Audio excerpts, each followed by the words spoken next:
ஸ்ரீ காசி காண்டம் 5ஆம் அத்தியாயம். அகஸ்திய முனிவரின் புறப்பாடு. பராசர முனிவர் கூறினார். குறிப்பு: இது பராசரராக இருந்திருக்க வேண்டும். ஏனெனில் பராசரின் மகனான வேதவியாசர் கூறுகிறார். பின்னர் சூதமா முனிவரை விஸ்வேசரை தியானித்த பிறகு முன்னணி முனிவர் அந்த தகுதியான பெண்மணி தேவி லோபாமுத்திரையிடம் இந்த வார்த்தைகளை கூறினார்.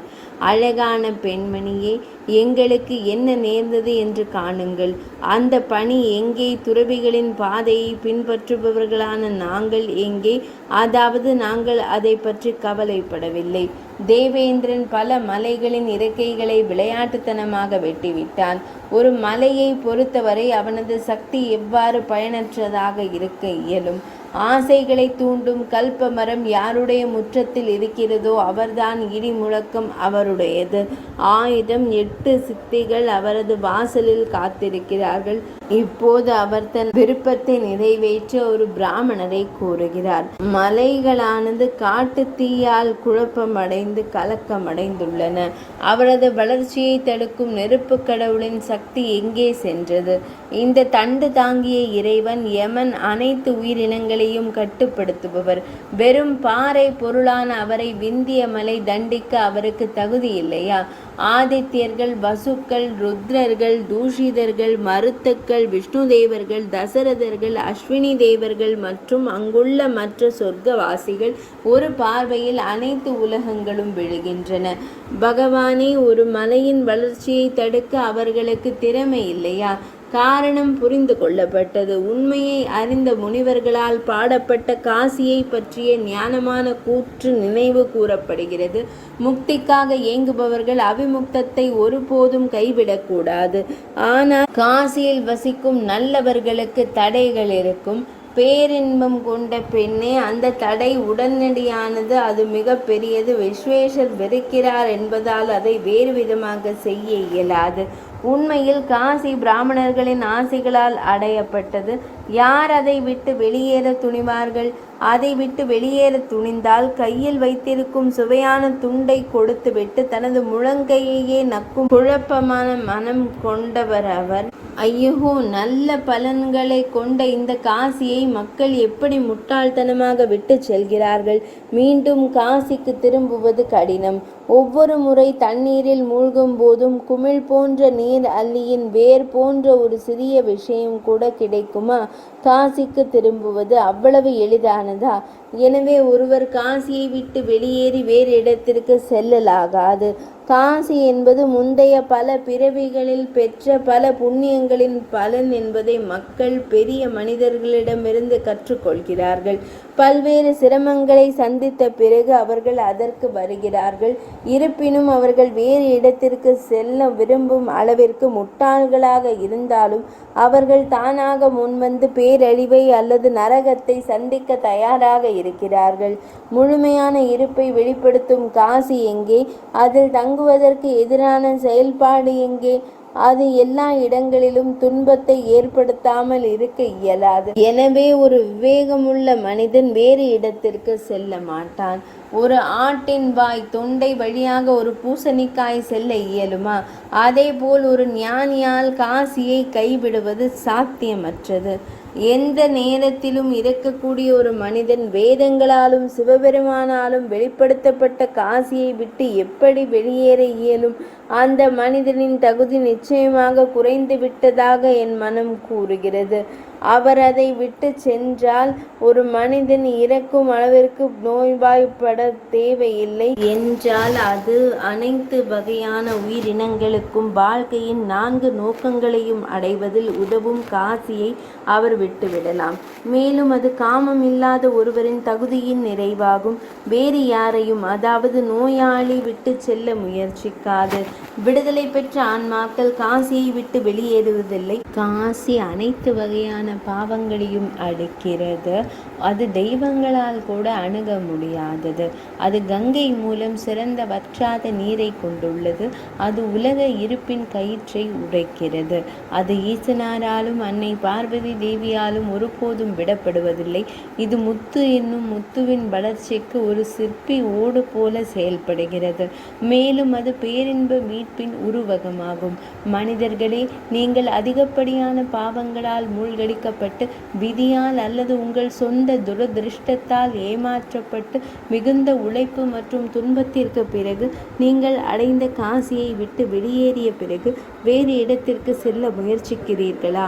மிகுந்த புண்ணிய செல்வத்தை பரிமாறிக்கொள்வதன் மூலம் மட்டுமே அடையக்கூடிய புனித நகரம். காசியை விட்டு வெளியேறிய பிறகு வேறு இடத்திற்கு செல்ல நினைப்பது மக்களின் அறியாமையே. கங்கையின் மின்னும் நீரினால் மகிழ்ச்சியுடன் பிரகாசிக்கிறது. அது உயரமாக உள்ளது. அழிவின் காலத்திலும் உலகத்தின் வாழ்வாதாரத்தின் போது தவிர அன்பின் கடவுளின் ஈசனாரின் எதிரியின் திருப்பு முனையில் சிந்திக்கும் திறன் கொண்ட மக்களே, எவ்வளவு அற்புதமானது! துக்கத்தை ஏற்படுத்தும் பாவங்களின் நீரால் மட்டுமே நிரப்பப்பட்ட உலக இருப்பு என்ற கடலின் நடுவில் நீங்கள் ஏன் விழுகிறீர்கள்? காசியை விட்டு வெளியேறிய பிறகு முக்தியை தடுக்கும் அனைத்து பாவங்களையும் விரட்டும் திறன் கொண்டது. அது மீட்பின் படகாக செயல்படும். நன்மையை நடத்துவதன் மூலமும் வேத சடங்குகள், யோக பயிற்சிகள், தானங்கள் வழங்குதல், கடுமையான தவங்கள் மற்றும் தவங்களை செய்வதன் மூலமும் காசியை மட்டுமே எளிதில் அணுக முடியாது. பிராமணர்களின் ஆசீர்வாதங்கள் மூலமாகவோ அல்லது பிரபஞ்சத்தின் இறைவனின் சிவபெருமானின் அருளின் மூலமாகவோ இதை எளிதாக பெறலாம். மற்ற இடங்களில் மிகுதியான செல்வத்தின் மூலம் நீதியை பெற முடியும். அதேபோல் ஏராளமான பரிசுகள் மற்றும் இன்பங்கள் மூலம் செல்வத்தையும் அன்பையும் பெறலாம். ஆனால் ரட்சிப்பை பொறுத்தவரை இங்கு பெறக்கூடிய அதே வழியில் வேறு எங்கும் அதை பெற இயலாது. அபிமுக்தா, அதாவது காசி போன்ற வேறு எந்த பகுதியும் தூய்மையானதும் புனிதமானதும் அல்ல. வேதங்களிலோ வேதாந்தங்களிலோ புராணங்களிலோ மற்ற பகுதிகள் அபிமுக்தாவை போல கையாளப்படவில்லை. எனவே அபிமுக்தா எப்போதும் புகலிடமாக இருந்து வருகிறது. அந்த முனிவர் ஜாபாலி முனிவர் கூறினார், அருணி அசி நதி இடமாக கருதப்படுகிறது. இடது குழாய் பாத்திரம் இந்த பெயரின். வாரணா என்பது குழாய் பாத்திரம், வலதுபுறம் பிங்களா. இந்த இரண்டிற்கும் இடையில் அபிமுக்தா உள்ளது. இடாவிற்கும் பிங்களாவிற்கும் இடையில் ஷூம்னா என்ற பெரிய குழாய் பாத்திரம் உள்ளது. இந்த மூன்றும் இந்த வாரணாசியை உருவாக்குகின்றன. மரணத்தின் போது குஹேரர் தாரக பிரம்மத்தை, பிரணவத்தை அனைத்து உயிரினங்களின் வலது காதுகளில் விளக்குகிறார். அதன் மூலம் அவை தாமே பிரம்மமாகின்றன. இந்த சூழலில் வேதங்களை விளக்குபவர்கள் கூறுவது போல் ஒரு வசனம் உள்ளது. இங்கே மரணத்தின் போது தாரக மந்திரத்தில் உள்ள அறிவுறுத்தல் மூலம் இறைவன் அபிமுக்தாவில் வசிக்கும் உயிரினங்களை சந்தேகத்திற்கும் இடமின்றி விடுவிக்கிறார். அபிமுக்தாவுக்கு இணையான வேறு எந்த புனித இடமும் இல்லை. அபிமுக்தாவை தவிர வேறு எந்த இலக்கும் இல்லை. அபிமுக்தாவுக்கு இணையான வேறு எந்த லிங்கமும் இல்லை. இதுவே உண்மை என்று மீண்டும் மீண்டும் கூறப்படுகிறது. அபிமுக்தத்தை விட்டுவிட்டு வேறு எங்காவது ஆர்வத்தை தேடுபவன் தன் உள்ளங்கையிலிருந்து முக்தியை துறந்து வேறு ஆன்மீக சக்திகளை தேடுகிறான். புனித தலத்தின் அசாதாரண சக்தியை ஸ்ருதிகள் மற்றும் புராணங்கள் மூலம் தீர்மானமாக முடிவு செய்த பிறகு, ஏனெனில் விஸ்வநாதருக்கு இணையான வேறு லிங்கம் இல்லை. 3 உலகங்களிலும் காசிக்கு இணையான நகரம் இல்லை. அனைத்து துறவிகளின் தலைவரான உன்னத ஆன்ம முனிவர் ஸ்ரீ கால பைரவரை வணங்கி சமர்ப்பித்தார். ஸ்ரீ காசி நகரத்தின் தலைமை தெய்வம் நீங்கள் என்பதால் நான் உங்களிடம் விடை பெற இங்கு வந்துள்ளேன். கால பைரவரே, நான் ஒவ்வொரு 15 தினங்களுக்கு ஒரு முறை அனைத்து ஞாயிற்றுக்கிழமைகளிலும் செவ்வாய்க்கிழமைகளிலும் அனைத்து அஷ்டமி திதிகளிலும் 8ஆம் நாள் மற்றும் சதுர்த்தசி திதிகளிலும் 14ஆம் நாள் பழங்கள், வேர்கள் மற்றும் மலர்களால் தங்களை பிரியப்படுத்தவில்லையா? நான் பாவங்களிலிருந்து விடுபட்டிருந்தாலும் தாம் என் மீது குறை கண்டுபிடிப்பீரா? என்னை ஏன் காசியிலிருந்து வெளியேற்றுகிறீர்கள்? கால பைரவரே, தாம் மிகவும் பயங்கரமான வடிவத்தை எடுத்து கொடிய பாவங்களை அழிக்கும். அப்படியானால் தம் கரத்தை உயர்த்தி வாரணாசியில் வசிக்கும் மக்களை பயப்படாதே என்று கூறி மிகவும் பயந்து போய் காப்பாற்றுகிறீர் அல்லவா?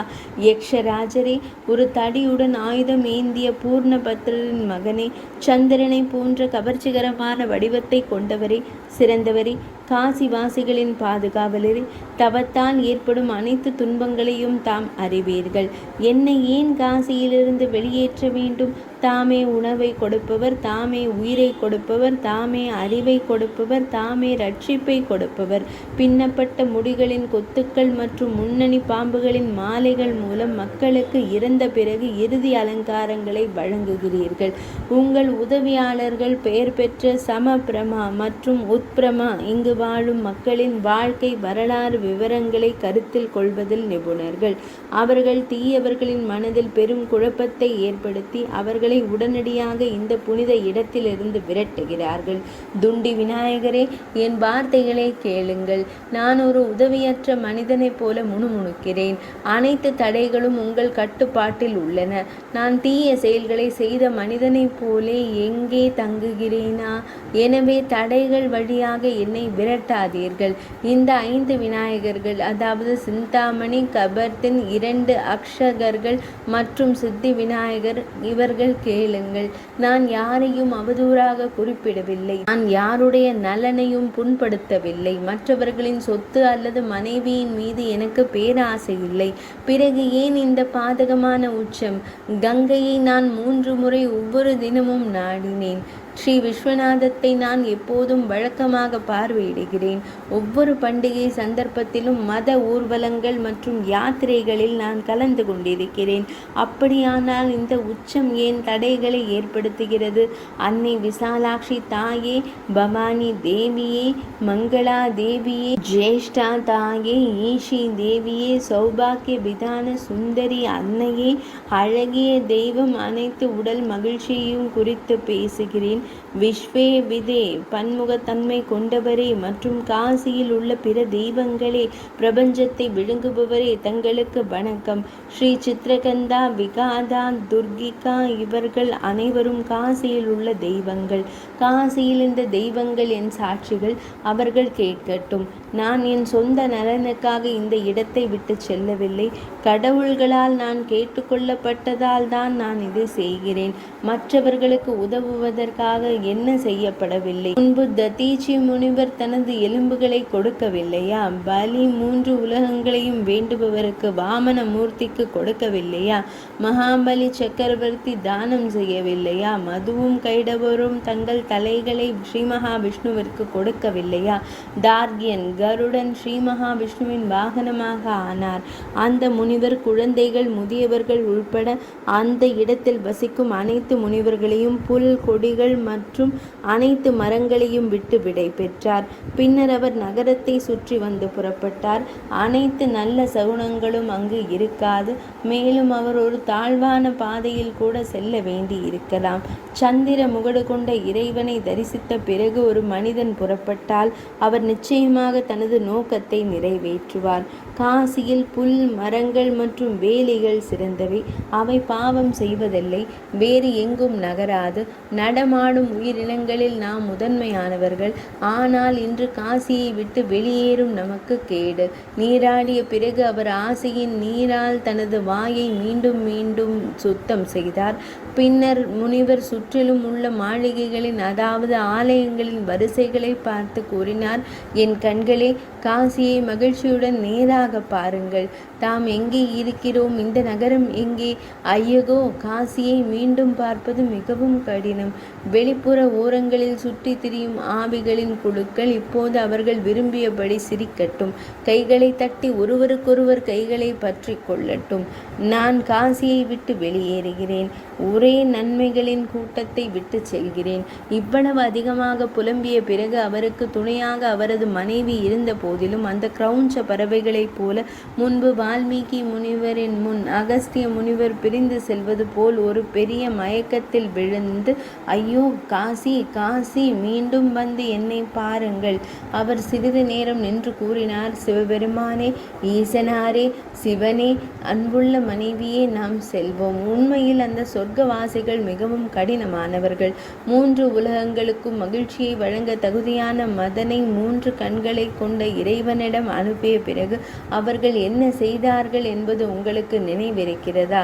முனிவர் சில படிகள் முன்னேறி சென்றவர். நெற்றியில் வேர்வை துளிகள் தோன்றின. அதற்குள் அவரை வணங்கி எழுந்திருக்காவிட்டால் நான் சபிக்கப்படுவேன் என்ற பயத்தால் கீழே நிலம் சுருங்கியது போல் தோன்றியது. கண்கள் இமைக்க தேவையான பாதி நேரத்திற்குள் தனது தவத்தின் வாகனத்தில் அமர்ந்திருந்த முனிவர் வானத்தின் பாதையை தடுத்து உயரமான மலையை தனது முன் கண்டார்.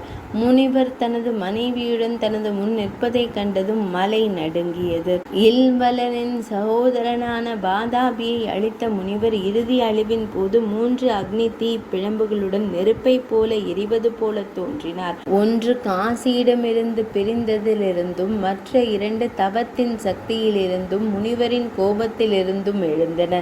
மலை பூமியின் ஆழத்திற்கு செல்ல விரும்புவது போல் குள்ளமாக மாறியது. அவர் கூறினார், எனக்கு கட்டளையிடப்படுவதற்கான அருள் கிடைக்கட்டும். நான் தங்கள் வேலைக்காரன். அகஸ்திய மாமுனிவர் கூறினார், ஞானியான விந்திய மலையே, தாம் நல்லவன். என்னை உண்மையாகவே அறிவீர். அதாவது என் வீரம். நான் திரும்பி வரும் வரை உயரத்தில் எட்டாமல் குட்டையாக இருப்பாய். இதை கூறிய பிறகு துறவரத்தின் களஞ்சியமான முனிவர் அந்த கற்புமிக்க பெண்மணியின் துணையுடன் அந்த திசையில் தனது கால் தடங்களின் வடிவத்தில் தெற்கு பகுதியை முறையாக பாதுகாக்கச் செய்தார். சிறந்த முனிவர் சென்றதும் நடுங்கும் மலை கவலையுடன் அந்த திசையை பார்த்தது. அவர் சென்றிருந்தால் சரி, அகஸ்தியரால் சபிக்கப்படாததால் என்று நான் மீண்டும் பிறந்தேன். என்னை போல ஆசீர்வதிக்கப்பட்டவர் யாரும் இல்லை. அந்த நேரத்தில் சரியான தருணத்தை உணர்ந்த அருணன் குதிரைகளை ஓட்டினான். சூரியனின் இயக்கம் முன்பு போலவே புத்துயிர் பெற்ற போது உலகம் முழுவதும் பெரும் நிம்மதியையும் இயல்பு நிலையையும் பெற்றது. ஒருவேளை முனிவர் இன்று நாளை அல்லது நாளை மறுநாள் திரும்பலாம் என்ற எண்ணத்தில் பெரும் சுமையால் மலை அடக்கப்பட்டது போல் இருந்தது. பிறகு முனிவர் இன்று வரை திரும்பி வரவில்லை. துன்மார்க்கரின் ஆசை சிந்தனை மரத்தை போல மலை பெரிதாக வளரவில்லை. பொறாமை கொண்ட ஒரு மோசமான மனிதன் எழுந்திருக்க விரும்பினால் அவனது செழிப்பை பற்றிய செய்தியே குறைந்துவிடும். இதுவும் அவனது முந்தைய செழிப்பை பாதிக்கிறது என்பதில் எந்த ஐயமும் இல்லை. அது மறைந்து போகலாம். முரடர்களின் விருப்பங்கள் நிறைவேறாது. நிறைவேறும் விருப்பங்கள் நிச்சயமாக இழக்கப்படும். இதன் மூலம் விஸ்வேஸ்வரரால் பாதுகாக்கப்பட்ட முழு பிரபஞ்சமும் மகிழ்ச்சி அடைகிறது. விதவைகளின் மார்பகங்கள் குண்டாகி மார்புக்குள் உறிஞ்சப்படுவது போல துன்மார்க்கரின் லட்சியங்களும் மிக உயர்ந்த பிறகு மகிழ்ச்சி அடைகின்றன. ஒரு சிறிய மழை பெய்தாலும் கூட ஒரு ஆறு அதிகமாக வெள்ளத்தில் மூழ்கி அதன் கரைகளை அரிக்க தொடங்குவது போல அற்பமான ஆகாயங்களை அடிப்படையாக கொண்ட ஒரு துன்மார்க்கனின் செல்வமும் அவனது சொந்த குடும்பத்தையே குறை மதிப்பிற்கு உட்படுத்துகிறது. ஒரு மனிதன் தன் திறமையை வெளிப்படுத்தவும் மற்றவர்களின் திறமையை அறியாமலும் ஏளனமான சிரிப்பை மட்டுமே பெறுகிறான். இங்குள்ள இந்த மலையும் அவ்வாறே செய்தது. வியாசமா முனிவர் கூறினார், கோதாவரி நதியின் அழகிய கரையில் சுற்றி திரிந்த போதும் காசியை பிரிந்ததால் ஏற்பட்ட துயரத்திலிருந்து முனிவரால் விடுபட முடியவில்லை. முனிவர் தனது கரங்களை நீட்டி வடக்கிலிருந்து தனது திசையில் வீசும் காற்றை தழுவி காசியையும் அதன் நலனையும் பற்றி விசாரிப்பார். அவர் கூறுவார், லோபாமுத்ரா தேவியே, இந்த பூமியின் முகத்தில் எங்கும் வாரணாசியின் அந்த விவரிக்க முடியாத உருவத்தை காண முடியாது. ஏனென்றால் அதை உருவாக்கியவர் பிரம்மா அல்ல. முனிவர் இங்கும் அங்கும் அலைந்து திரிந்து சில இடங்களில் இப்படி புரண்டு சில இடங்களில் நின்று வேறு இடங்களில் ஓடி அங்கே தடுமாறி இங்கே அமர்ந்தார். அங்கிருந்து முன்னேறி செல்லும் போது புண்ணிய கூட்டமான தவத்தின் களஞ்சியமான அகஸ்திய மாமுனிவர் தனக்கு முன்னால் கோலாப்பூரின் மகாலட்சுமி தேவி ஒரு அதிர்ஷ்டசாலி, மகிமையில் சிறந்தவள் என்று கண்டார். அவளுக்கு 100 உதய சந்திரன்களின் பிரகாசம் இருந்தது. அவளுடைய சொந்த பிரகாசத்துடன் பகலில் கூட சூரியனை கூட மிஞ்சும் அளவிற்கு அவள் தோன்றினாள். அவள் அற்புதமாக பிரகாசித்தாள். ஆனாலும் அவள் அகஸ்திய மாமுனிவரின் மனதின் துயரத்தை தணிக்க தோன்றினாள். தாமரை இரவுகளில் சுருங்கி மூடுகிறது. அமாவாசை தினங்களில் சந்திரன் எங்கோ சென்றுவிடும். திருப்பார்கடலில் உள்ள மந்தார மலையிலிருந்து பயம் இருக்கிறது. எனவே அவள் இங்கே கோலாப்பூரில் தனது நிரந்தர வாசஸ்தலத்தை அமைத்திருப்பது போல் தெரிகிறது. மாதவர் அவளை மிகுந்த மரியாதையுடன் தக்க வைத்து கொண்டதிலிருந்து அவள் நிச்சயமாக தனது துணை மனைவியுடன் வெறுப்புணர்வால் இங்கேயே தங்கியிருந்தாள். ஒரு பெரிய அசுரன் ஒரு பன்றியின் வடிவத்தில் 3 உலகங்களையும் பயமுறுத்தி கொண்டிருந்தான். தேவி அந்த அரக்கனை கொன்று அன்றிலிருந்து அழகான கோலாப்பூர் நகரத்தில் தங்கினாள். அந்த இடத்தை அடைந்த பிறகு சிறந்த முனிவர் விரும்பியதை மிகவும் இனிமையான வார்த்தைகளால் வழங்கும் மகாலட்சுமி அன்னையை வணங்கினார். அவர் மனதில் மிகவும் மகிழ்ச்சி அடைந்தார். அகஸ்திய முனிவர் கூறினார், தேவி மகாலட்சுமிக்கு பிரார்த்தனை. தாமரை போன்ற பெரிய கண்களை கொண்ட தாயாரான கமலா தேவியே, நான் தம்மை வணங்குகிறேன். பிரபஞ்சத்தின் தாயே, ஸ்ரீ மகாவிஷ்ணுவின் தாமரை போன்ற இதயத்தில் வசிக்கும் தாயே, லக்ஷ்மி தேவியே, தாமரையின் உள் கருவை போல அழகான நிறம் கொண்டவள், என்னில் மகிழ்ச்சி அடைவீராக. திருப்பார்கடலின் மகளே, எப்போதும் வணங்குபவர்களின் ஒரே புகலிடம் தாமே தாயே. உபேந்திரனின் ஸ்ரீ மகாவிஷ்ணுவின் வசிப்பிடத்தில் உள்ள மகிமையான பிரகாசம் தாமே. மதனனின் ஒரே தாயே. சந்திரனின் நில ஒளி தாமே. சந்திரனை போல் மனதை கவரும் முகத்தை கொண்ட தெய்வமே, சூரியனில் மகிமை தாமே. 3 உலகங்களிலும் அனைத்து ஒளியுடனும் பிரகாசிக்கிறாய் தாயே. லக்ஷ்மி தேவியே, எப்போதும் வணங்குபவர்களின் ஒரே அடைக்கலமே, என்னில் மகிழ்ச்சி அடைவாயாக. எப்போதும் நெருப்பில் நிலைத்திருக்கும் சக்தி, எரியும் சக்தி தாமே ஆவில். தம்முடன் இணைந்து வேதங்கள், பிரம்மதேவர் பல்வேறு வகையான உலகங்களை உருவாக்குகின்றன. விஸ்வம்பரர் ஸ்ரீ மகாவிஷ்ணு தமது உதவியால் அனைத்தையும் தாங்கி ஆதரிக்கிறார். லக்ஷ்மி தேவியே தாயே, எப்போதும் வணங்குபவர்களின் ஒரே அடைக்கலம், என்னில் மகிழ்ச்சி அடைவீராக. அசுத்தங்களிலிருந்து விடுபட்ட தெய்வமே, ஹரன் தம்மால் கைவிடப்பட்டவற்றை மட்டுமே அளிக்கிறார். உண்மையில் தாமே படைத்து நிலைநிறுத்தி அழைத்து விடுகிறீர்கள். தாமே மிகவும் பெரியவர் மற்றும் அவர் சிறியவர். தூயவரே, ஹரி உங்களை தனது துணைவியாக பாதுகாப்பதன் மூலம் போற்றப்படுவதற்கு தகுதியானவர் ஆனார். லக்ஷ்மி தேவியே தாயே, எப்போதும் வணங்குபவர்களின் ஒரே அடைக்கலமே, என்னில் மகிழ்ச்சி அடைவீராக. அற்புத தெய்வமே, தங்கள் கருணை பார்வை யார் மீது விழுகிறதோ அவர் மட்டுமே நல்ல குணங்களுடன் வீரராக மாறுகிறார். அவர் ஒரு நல்ல அறிஞர். அவர் மட்டுமே ஆசீர்வதிக்கப்பட்டவர். நல்ல வம்சாவளி, நல்ல நடத்தை மற்றும் கலை குணங்கள் மூலம் அவர் மட்டுமே மரியாதைக்கு தகுதியானவர். அந்த மனிதன் மட்டுமே உலகம் முழுவதும் தூய்மையானவர். ஒரு மனிதன் யானை, குதிரை, பெண்கள், குழு, புல், ஏரி, கோயில், வீடு, சமைத்த உணவு, நகை, பறவை, விலங்கு, படுக்கை அல்லது ஒரு நிலத்தில் நீங்கள் ஒரு கணம் கூட தங்கினால் அது மட்டுமே அற்புதமாகவும் மகிமையுடனும் மாறும். தெய்வமே அனைத்திற்கும் ஒத்தது. வேறு யாராலும் அவ்வாறு செய்ய இயலாது. தம்மால் தொட்ட பொருள்கள் மட்டுமே தூய்மை பெறுகின்றன. தம்மால் கைவிடப்பட்ட பொருள்கள் அனைத்தும் அசுத்தமானவை. லக்ஷ்மி தேவியே தாயே, ஸ்ரீ மகாவிஷ்ணுவின் மனைவியே, தாமரையில் வசிக்கும் கமலா தேவியே, தமது நாமம் எங்கெல்லாம் உச்சரிக்கப்படுகிறதோ அங்கெல்லாம் மங்களம் இருக்கும். லக்ஷ்மி தேவியே, ஸ்ரீ கமலா, கமலாலய, பத்மா, ரமா, நளின யுக்மஹாரா, மா, ஷீரோதஜா, அமிர்த கும்பகரா, இரா மற்றும் விஷ்ணு பிரியா ஆகிய லக்ஷ்மி தேவியின் நாமங்களை எப்போதும் ஜபிப்பவர்களுக்கு எங்கே துன்பம் இருக்க முடியும்? ஸ்ரீஹரியின் அன்பிற்குரிய மகாலட்சுமி தேவியை புகழ்ந்து பேசிய பிறகு முனிவர் தனது மனைவியுடன் சேர்ந்து வணங்கி 8 அங்கங்களுடன் தரையை தொட்டு மரக்கட்டை போல படுத்து கொண்டார். ஸ்ரீ கூறினார், மித்ரா மற்றும் வருணனின் மகனே, எழுந்திரு எழுந்திரு, உனக்கு நல்வாழ்வு.